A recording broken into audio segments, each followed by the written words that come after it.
tecrit ve işkenceye karşı tüm halkların görevi bu tecrit ve işkenceye karşı mücadele etmektir. Bugün Kürt halk önderi Sayın Abdullah Öcalan üzerindeki tecritin bugün tüm devlet tutanakları üzerindeki kaldırılması, kuyu tiplerini yok etmek için hep birlikte haykırıyoruz. İçeride, dışarıda, hücreleri parçala. Başlar, ağır ağır muhabbetler.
Dilane, agidin sevdane, berhuedan hoşnazere, berhuedan namazlume, vatan dilane, gelin günde, oyle marım elinde, sözler gelin günde, sürül olacak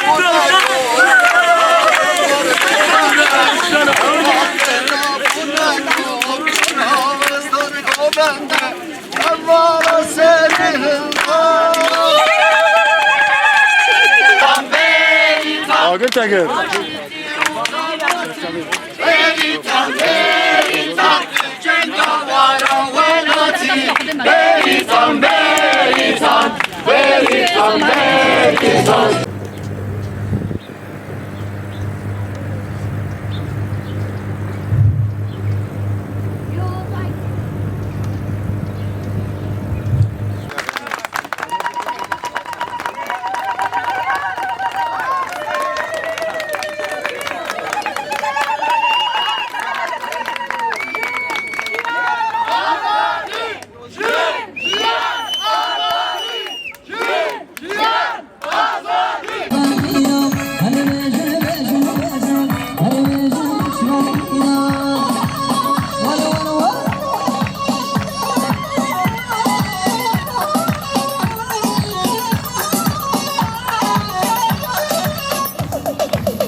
Çepik Cuma Nevrozi.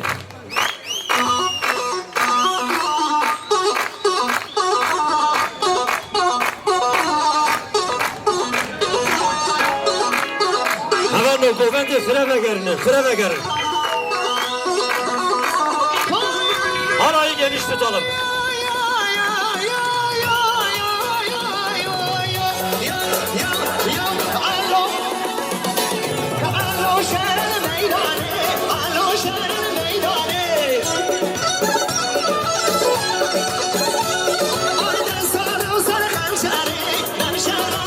Programında konuşmak elbette şunu gerektiriyor.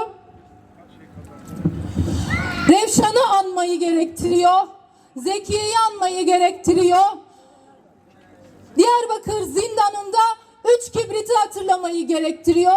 Nevrozları birlikte kutlayabilmek için ödenen bedellerin hiç kimse tarafından unutulmadığını, unutulmayacağını ve bu mücadelenin her daim geleceğe miras kalacağını sömürgecilikte ısrar edenler unutmasınlar. Bizim barış irademiz, bizim geleceğe dair onurlu barış irademizdir. Halkların barış irademizdir. Biz kimsenin kendinden vazgeçmediği, herkesin birlikte eşit bir şekilde yaşayabildiği, herkesin birlikte adalet altında yaşayabildiği ve herkesin birlikte emeğinin hakkını aldığı bir barışı kazanmak için yola çıktık. Hala bunun peşindeyiz ve bunu kazanacağız. Biliyoruz çok fazla dezenformasyon yapılıyor. Sizden gizli bir ittifakımız yok. Sizden gizli bir ajandamız yok. Bugün Diyarbakır Nevroz'unda Sayın Öcalan'ın mesajı okundu. Orada kendisinin mesajında da çok net bir şekilde birlikte yaşamın nasıl olacağı anlatılıyor. Yani İmralı'dan gelen mesajla başka herhangi bir yerde farklılık yok. İçiniz rahat olsun.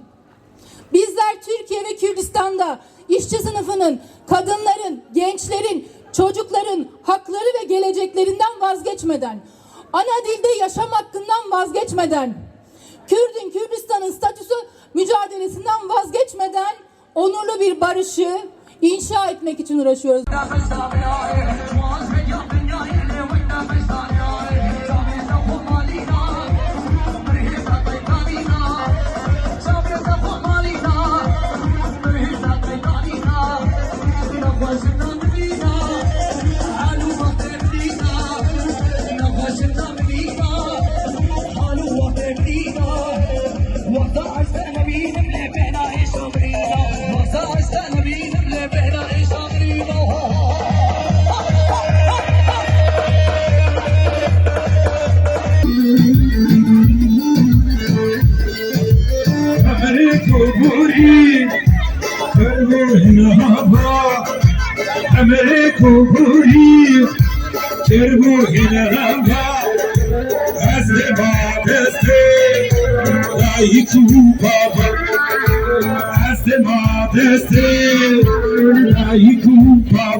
فاطمة وانا دي